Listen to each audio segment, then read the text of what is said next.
Guys welcome to this video. इस video में बताने वाला हूँ कि आईआईटीज़ में जो पढ़ाई होती है और जो नॉर्मल यूनिवर्सिटीज़ इंडियन यूनिवर्सिटीज़ जिसमें पढ़ाई होती है दोनों में क्या डिफरेंस होता है। तो मैंने बीएससी किया है बनारस हिंदू यूनिवर्सिटी से और फिर मैं आईआईटी बॉम्बे गया, तो मैं बताऊँगा कि क्या कंपैरेटिव डिफरेंस मैंने देखा आईआईटीज़ और नॉर्मल यूनिवर्सिटीज़ के स्टडीज़ में। तो आइए स्टार्ट करते हैं इस वीडियो में। वीडियो स्टार्ट करने से पहले मैं ये बता देना चाहता हूँ कि ये वीडियो आपके लिए क्यों इंपॉर्टेंट है। अगर आप देख रहे हैं कि आप आईआईटी से एमएससी एमटेक पीएचडी या फिर बीटेक करना चाहते हो तो ये वीडियो आपके लिए बहुत ही इंपॉर्टेंट है, क्योंकि इससे आपको पता चलेगा कि क्या की डिफरेंस है दोनों जगह के पढ़ाई में।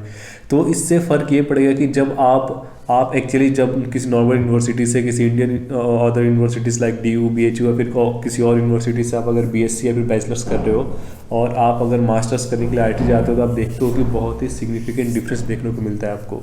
और अगर आप इस वीडियो को पूरा देखते हो तो आप उस चीज़ को अच्छे से टैकल कर पाओगे और आप पहले से प्लान कर सकते हो कि आप अगर वहाँ पे जा रहे हो या फिर अगर आप वहाँ पे जाना चाहते हो तो आपको अपने पढ़ने के तरीके उसमें क्या क्या आपको बदलाव लाने की आवश्यकता हो सकती है। Point I want discuss in this video is about कि अगर आप आईआईटीज़ में पढ़ाई करो, लेट्स से कि कोई कोर्स है, सो लेट्स से कि डेटा स्ट्रक्चर कोई कोर्स है और वो किसी जैसे हमारे डिपार्टमेंट जो कोर्सेज चलते थे डेटा स्ट्रक्चर के, उसमें और भी वो सारे स्टूडेंट जो कि इलेक्ट्रिकल इलेक्ट्रॉनिक्स और कुछ स्टूडेंट्स लाइक मेटलर्जी केमिकल और वो ऐसे बीटेक स्टूडेंट वो कोर्स ले सकते थे।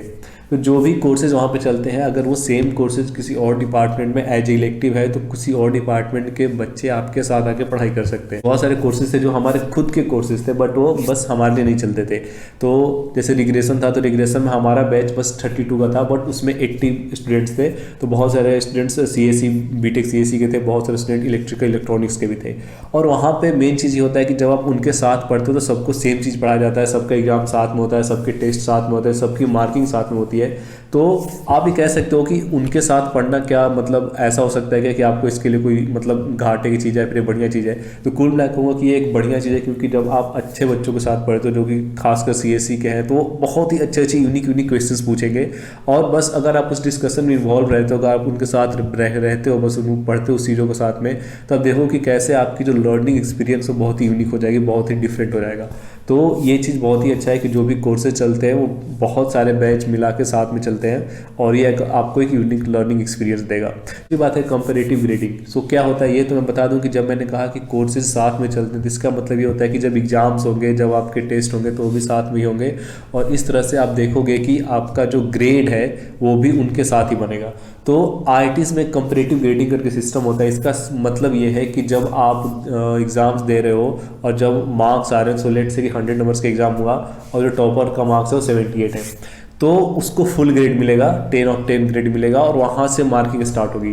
तो ऐसा नहीं है कि 90 एबव को ए मिलेगा, 90 टू 89 को बी मिलेगा या फिर बी प्लस मिलेगा, ऐसा कुछ वहाँ पे नहीं है। टीचर्स डिसाइड करते हैं कि आपका ग्रेडिंग सिस्टम कैसा होगा और जो स्टूडेंट हाईएस्ट स्कोर करता है उसको सबसे हाईएस्ट ग्रेड मिलता है। और बीच के जो डिवीज़न होते हैं जैसे लेट से कि ए है, ए प्लस है, उसी तरह बी है, बी प्लस है और इस तरह की जो चीज़ें हैं ये सब ग्रेडिंग जो है वो टीचर डिसाइड करते हैं। तो ऐसा हो सकता है कि जो एक ग्रेड का डिफरेंस है वो बस 2 मार्क्स का हो और एक अगले ग्रेड का डिफरेंस हो 10 मार्क्स का हो। तो ये सारी चीज़ें टीचर्स पे डिपेंड करती है, सारी चीज़ें प्रोफेसर्स पे डिपेंड करती है और वो डिसाइड करते हैं कि आपका जो ग्रेडिंग सिस्टम होगा वो कैसा होगा। आप डिसाइड नहीं कर सकते और आप कंप्लेन भी नहीं कर सकते वहाँ पे। तो ऐसा होता है कि लेट से कि किसी पर्टिकुलर 10 मार्क्स के बीच में बहुत सारे स्टूडेंट हैं तो हो सकता है वहाँ पे टीचर्स छोटे छोटे नंबर पे ग्रेडिंग चेंज कर दे और जिस सेक्टर में जिस मार्क्स के रेंज में कम स्टूडेंट है वहाँ पे लंबे मार्क्स के रेंज पे ग्रेड चेंज होगा। तो इस तरह की चीज़ें होती हैं और बहुत सारे स्टूडेंट वहाँ पर जाकर कंप्लेन करते हैं कि सर मेरा मार्क्स तो अच्छा है फिर भी मुझे उससे बस थोड़ा सा ही ज़्यादा ग्रेड मिला है। तो आप इस तरह कंप्लेन वहाँ पर नहीं कर सकते। वहाँ पर सारी अथॉरिटी जो होती है प्रोफेसर्स के पास होती है, वो डिसाइड करते हैं कि आपको क्या पढ़ाना है, सिलेबस क्या होगा।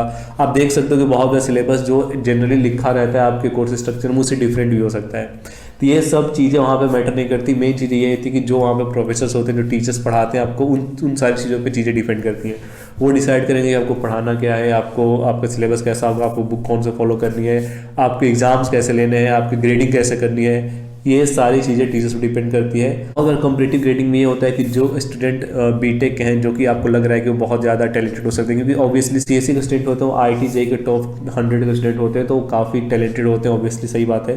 तो जब आप उनके साथ कोई कोर्स कर रहे हो तो आप देखोगे कि बहुत सारे आपके जो कोर्सेज हैं, बहुत सारे कोर्सेज के जो हाईएस्ट मार्क्स है वो मतलब बहुत ही ऊपर जा रहे हैं। तो आप वहाँ पे कोई छोटा सा नंबर स्कोर करते हो तो आपके ग्रेड बहुत ज़्यादा अफेक्टेड होते हैं उससे। तो इसके लिए यहाँ पे जरूरी है कि आपको और भी ज़्यादा हार्डवर्क वहाँ पे करना पड़ता है, क्योंकि जो भी कोर्सेज आपके ढेर सारे बैच को कंबाइन करके चलते हैं वहाँ आपको बहुत ज़्यादा हार्डवर्क करना पड़ता है।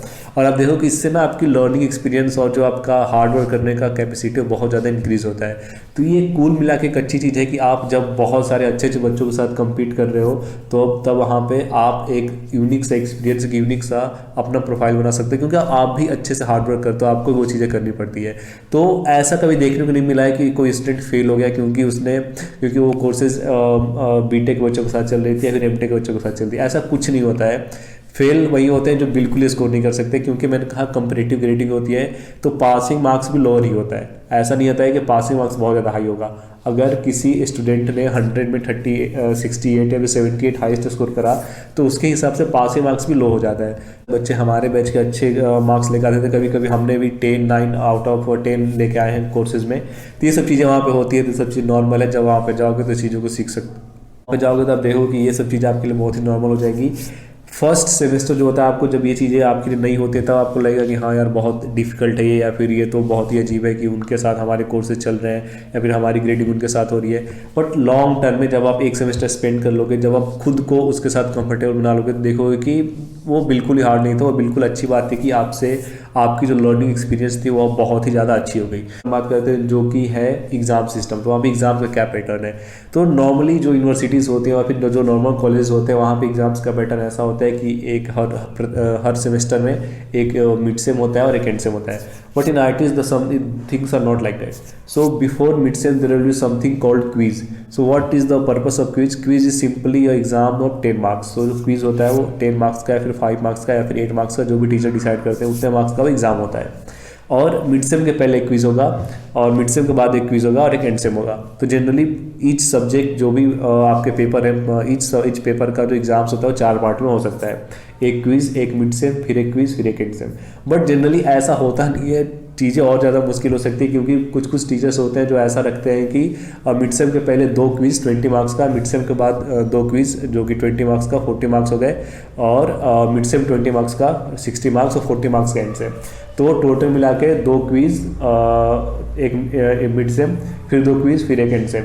तो टोटल मिला के ईच सब्जेक्ट के 6 एग्जाम्स भी हो सकते हैं, जो कि जनरली ऐसा होता है। कुल मिला मैं ये कहना चाहता हूँ कि जो आप देखते हो कि जो आपका नॉर्मली इवेल्युएशन पैटर्न होता है किसी भी नॉर्मल कॉलेज यूनिवर्सिटी का, IITs में ऐसा नहीं होता। वहाँ पे चीज़ें बहुत ज़्यादा डिफरेंट होती है।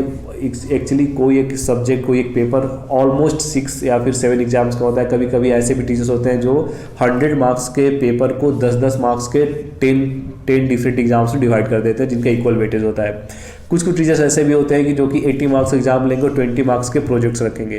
तो ये सब चीज़ें आपको देखने को मिल सकती है और आप इस पर कभी कंप्लेन नहीं कर सकते, क्योंकि मैंने कहा कि ये सब चीज़ें ऑब्वियसली प्रोफेसर डिसाइड करते हैं कि चीज़ें कैसे होने वाली है। तो प्रोफेसर से डिसाइड करते हैं कि आपका एग्जाम्स पैटर्न क्या होगा, ये सब मैं पहले ही बता चुका हूँ। तो इन सब चीज़ों को कभी भी कंप्लेन नहीं कर सकते।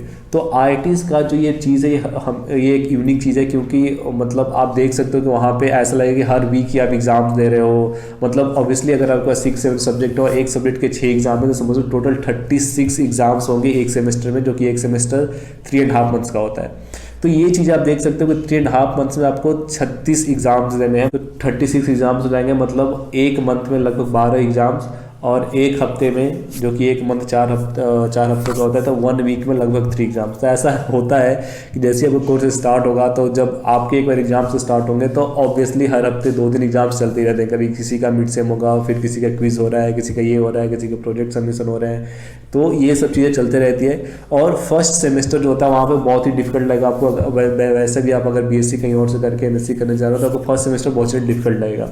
बट जब आप एक बार उसमें गो थ्रू हो जाओगे, जब आपको पता चल जाएगा एक सेमेस्टर यहाँ चीज़ें ऐसे हो रही है, तब आपके लिए चीज़ बहुत ही नॉर्मल हो जाता है। और फिर आपको उतना फ़र्क भी नहीं पड़ता कि यार हो क्या रहा है, बस एग्जाम्स दे रहे हैं। मतलब कंटिन्यूस इवैल्यूएशन चलते रहता है, तो आपको रेगुलरली पढ़ाई करनी पड़ती है। और ये सब चीज़ें होते रहती है। तो नेक्स्ट चीज़ है वो ट्यूटोरियल सिस्टम।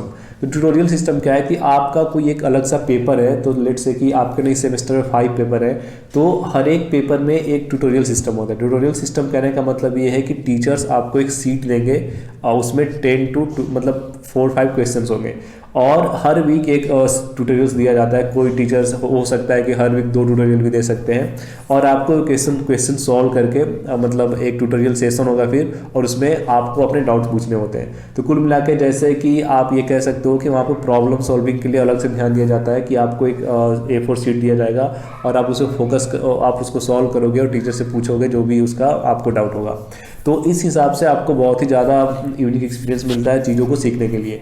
तो बहुत बार टीचर्स ऐसे भी होते हैं कि जो ट्यूटोरियल्स में कुछ क्विज़ भी दे दिया, कुछ कोडिंग के प्रॉब्लम्स दे दिए, कभी कभी प्रोजेक्ट्स के रूप में उसको ले लिया, कभी कभी 10 to 12 different set of questions दे दिए। क्योंकि ऐसा भी होता है कि पूरे एक मिड सेमेस्टर के पहले का आपको ट्यूटोरियल एक साथ मिल जाएगा, मतलब 30 to 40 क्वेश्चन एक साथ मिल जाएंगे और फिर टीचर्स जैसे जैसे चीज़ों को पढ़ाते जाते हैं उनको बताते जाएंगे कि आपको ये सारे क्वेश्चन सॉल्व करके आने हैं।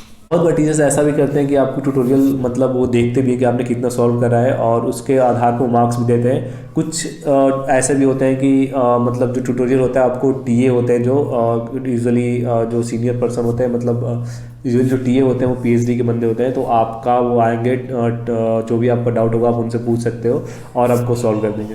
तो ये सब चीज़ें जो ट्यूटोरियल सिस्टम है एक बहुत ही अच्छा चीज़ होता है। मतलब हाँ, ये तो ठीक है कि आपका एग्जाम्स और कोर्स का अलावा बर्डन बढ़ जाता है, बट ऑब्वियसली ये चीज़ें आपको एक अलग यूनिक एक्सपीरियंस देती हैं। इसीलिए ऐसा नहीं है कि लोग आईटी से बस इसलिए जाते हैं क्योंकि सबके बहुत ज़्यादा प्लेसमेंट लग रहे हैं, बहुत ज़्यादा पैकेजेस लग रहे हैं। अगर आप सीखने के लिए भी चाहो तो आपको बहुत ज़्यादा चीज़ें सीखते हो आप। और अगर आप लेटेस्ट सपोज आप किसी भी सब्जेक्ट में इंटरेस्टेड हो और आप उसी सब्जेक्ट में एमएससी मास्टर्स या फिर आप एमटेक पीएचडी कुछ भी कर रहे हो, तो आप बहुत ही ज़्यादा चीज़ें सीख सकते हो और यही एक यूनिक चीज़ है जो कि आईटीज़ में मिलता है आपको। इसीलिए मैं हमेशा कहता हूँ कि आईटी यार एक ऐसी जगह नहीं है जहाँ पे आप जा रहे हो बस प्लेसमेंट के लिए। आप बाय डिफ़ॉल्ट बहुत सारी चीज़ें सीख के निकलते हो जो आप नॉर्मल कॉलेजेस में नहीं मिलते हैं। तो आपको इस चीज़ को अच्छा मानना चाहिए, बुरा नहीं मानना चाहिए कि यार मतलब हमें तो बहुत ज़्यादा बर्डन दिया जा रहा है। आपको बर्डन नहीं दिया जा रहा है, आप एक तरह समझो कि आपके पास कैपेसिटी है वो सब चीज़ें करने की और आपको ये चीज़ मिलती है, तभी आप अच्छे से चीज़ों को सीख पाते हो। अब आईटी में और भी अच्छी चीज़ें भी हैं, जैसे कि अगर आप कोई इलेक्टिव है जो कि और डिपार्टमेंट में चल रहा है, जैसे कोई एमएल का इलेक्टिव है, machine learning AI data science का भी इलेक्टिव है, जो कंप्यूटर साइंस का इलेक्ट्रिकल डिपार्टमेंट में चल रहा है, तो आप उस इलेक्टिव को भी अपने कोर्स ग्रुप में ले सकते हो। तो जनरली फर्स्ट सेमेस्टर में तो हमारे यहाँ इलेक्टिव अलाउ नहीं था, सेकंड सेमेस्टर में नहीं, थर्ड और फोर्थ सेमेस्टर में इलेक्टिव अलाउ था, तो आप इलेक्टिव दूसरे डिपार्टमेंट में भी ले सकते हो। यही नहीं, आप अगर इलेक्टिव का कोर्स जो है आप इवेल्युएशन में नहीं जाना चाहते हो तो आप उसको ऑडिट भी कर सकते हो। तो ऑडिट में क्या होता है कि आपका उस कोर्स का एग्जाम्स नहीं देना होगा, बस आप एज ए लर्निंग पर्पस ले रहे हो। अगर आप उस कोर्स में चाहो तो एग्जाम दे सकते हो, बट अगर आप फेल कर गए तो भी आपके ग्रेडिंग सिस्टम में कोई इफेक्ट नहीं पड़ेगा। तो यह है कि अगर आप कुछ एक्स्ट्रा सीखना चाहते हो तो आप किसी और डिपार्टमेंट में जाके कोर्स को लेके ऑडिट कर सकते हो। यही नहीं, आपके पास और भी अपॉर्चुनिटीज़ होती है कि अगर आप चाहो तो किसी और डिपार्टमेंट के टीचर्स के अंडर प्रोजेक्ट भी ले सकते हो। तो लेट से कि मतलब ऐसा होता है कि किसी सेमेस्टर में आपके लिए प्रोजेक्ट अलाउ होता है, तो आप किसी और डिपार्टमेंट जैसे कोई ऑपरेशन रिसर्च का डिपार्टमेंट है, कंप्यूटर साइंस का डिपार्टमेंट है, आप उनके फैकल्टी को अप्रोच कर सकते हो प्रोजेक्ट के लिए। अब प्रोजेक्ट देना ना देना उनके ऊपर डिपेंड करता है, बट ये हमेशा ही आपके पास ऑप्शन रहता है कि आप किसी और फैकल्टी या किसी और डिपार्टमेंट के टीचर्स को अप्रोच कर सकते हो अपने बीटेक प्रोजेक्ट या फिर एमटेक प्रोजेक्ट, एमएससी प्रोजेक्ट के लिए। तो ये सब चीज़ें अच्छी बात है कि कुल मिला के आपको आईटीज़ में एक यूनिक सा एक्सपीरियंस मिलता है सीखने को और पढ़ने को। और हमेशा ही ये देखो कि आईटीज़ बस एक सोर्स नहीं है प्लेसमेंट करवाने का, पैकेज लगवाने का।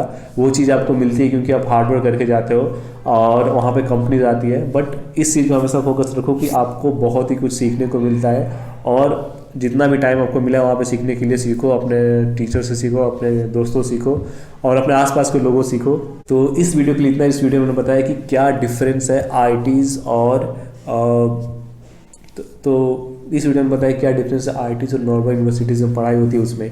तो ये सब चीज़ें जो मैं बता रहा हूँ मैं अपने एक्सपीरियंस से बता रहा हूँ, जो कि मैंने देखा है कि आईटी बॉम्बे में कैसा होता है। बट मोर और लेस सारे आईटीज़ में चीज़ें ऐसी होती हैं, कहीं हो सकता है कि किसी का ग्रेडिंग सिस्टम थोड़ा ऊपर नीचे हो सकता है, किसी का थोड़ा ट्यूटोरियल सिस्टम हो सकता है, नहीं भी हो सकता है, बट ओवरऑल चीज़ें ऐसी होती है। तो थैंक्स फॉर वॉचिंग।